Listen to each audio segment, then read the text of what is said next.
Assalamualaikum warahmatullahi wabarakatuh.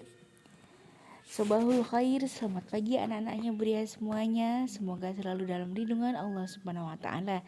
Baik, hari ini Buria akan menyampaikan materi sejarah kebudayaan Islam di kelas 4 dengan judul Dakwah Awal Islam. Silakan dibuka buku modulnya sembari melihat video pembelajaran dari Buria. Poin A. Keadaan masyarakat Arab jahiliyah pra-Islam. Sebelum datangnya Islam, masyarakat Islam disebut dengan Arab jahiliyah. Jahiliyah artinya kebodohan. Dan kebodohan yang dimaksud di sini adalah mereka tidak mengenal agama tauhid. Pada umumnya mereka menyembah berhala. Di antaranya Ma'abi, Hubal, Khuza'ah, Lata, Manat, dan Uzza. Berhala tersebut terbuat dari bahan seperti kayu, tembaga, besi, batu, bahkan emas dan perak. Dan bentuknya menyerupai manusia dan hewan. Menyembah berhala telah menjadi budaya masyarakat Arab jahiliyah yang banyak disembah oleh orang Quraisy dan orang Sakif. Masyarakat Taif yang musyrik sering melakukan tawaf mengelilingi berhala yang mereka buat. Mereka percaya bahwa berhala tersebut adalah anak Tuhan yang dimintai pertolongan dan perlindungan. Padahal Allah itu tidak beranak dan tidak diperanakkan. Perbuatan penyembahan berhala merupakan perbuatan menyekutukan Allah dan disebut dengan syirik. Dan Allah tidak akan pernah mengampuni dosa syirik kecuali dengan bertaubat.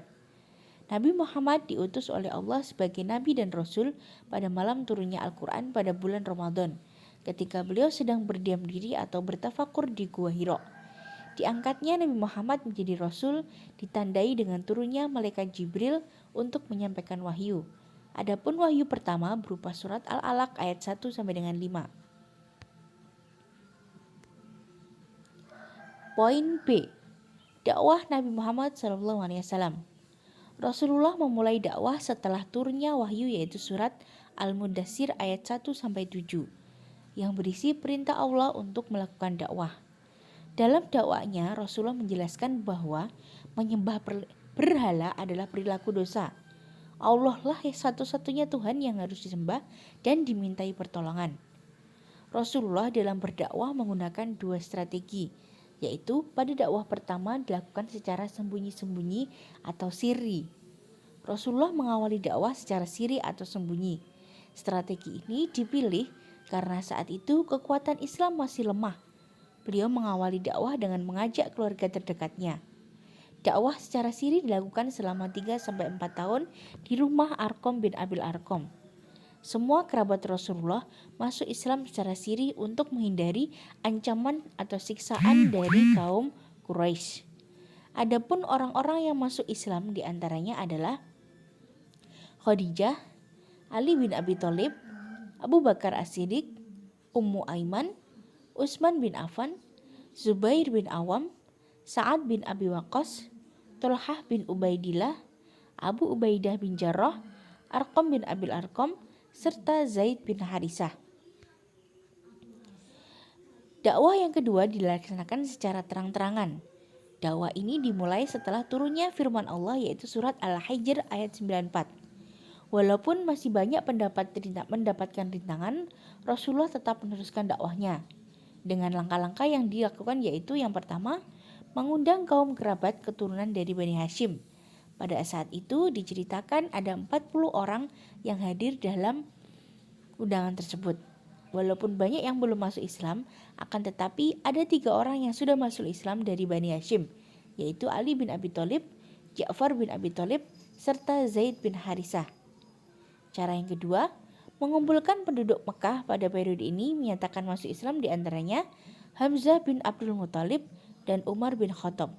Rasulullah berdakwah dengan mengajarkan tentang keesaan Allah, hari kiamat adalah hari pembalasan, tentang kesucian jiwa dan juga persaudaraan dan kesatuan. Selain penduduk kota Makkah, Rasulullah juga berdakwah kepada penduduk kota Yastrib yang menghasilkan perjanjian Aqabah yang berisi bahwa penduduk Yastrib yang akan melindungi dan membela Rasulullah. Selain itu, mereka juga memohon Rasulullah untuk hijrah ke Yastrib. Kemudian poin ketiga, Strategi dakwah Rasulullah yang pertama, membina masyarakat Islam melalui pertalian persaudaraan antara kaum Muhajirin dan Ansor, seperti Abu Bakar dipersaudarakan dengan Harisah bin Zaid, Ja'far bin Abi Thalib dipersaudarakan dengan Mu'az bin Jabal, serta Umar bin Khattab dipersaudarakan dengan Itbah bin Malik. Yang kedua, memelihara dan mempertahankan masyarakat Islam dalam upaya menciptakan suasana tentram dan aman, yang di situ menghasilkan piagam Madinah yang berisi kebebasan beragama bagi semua golongan, harus saling tolong-menolong, kota Madinah adalah kota yang suci dan wajib dihormati, serta mengakui dan menaati kesatuan pimpinan untuk kota Madinah. Poin C, meletakkan dasar-dasar politik dan sosial untuk masyarakat Islam. Baik, kita masuk sampai pada tugas. Silahkan ditulis soal dan jawaban di kertas binder. Nanti 1 minggu kemudian akan dikumpulkan bareng-bareng dengan tugas yang lainnya. Yang pertama, apa yang dimaksud dengan dakwah secara sirri? Apa langkah pertama Rasulullah saat melakukan dakwah secara terang-terangan? Sebutkan 3 orang dari Bani Hashim yang masuk Islam secara rahasia. Apa saja ajaran Islam yang didakwakan Rasulullah saat berada di Mekah selama 13 tahun? Serta apa saja isi perjanjian antara umat Muslim dan umat Yahudi di Madinah. Silahkan dikerjakan tugasnya dan tetap jaga kesehatan. Jazakumullah. Assalamualaikum warahmatullahi wabarakatuh.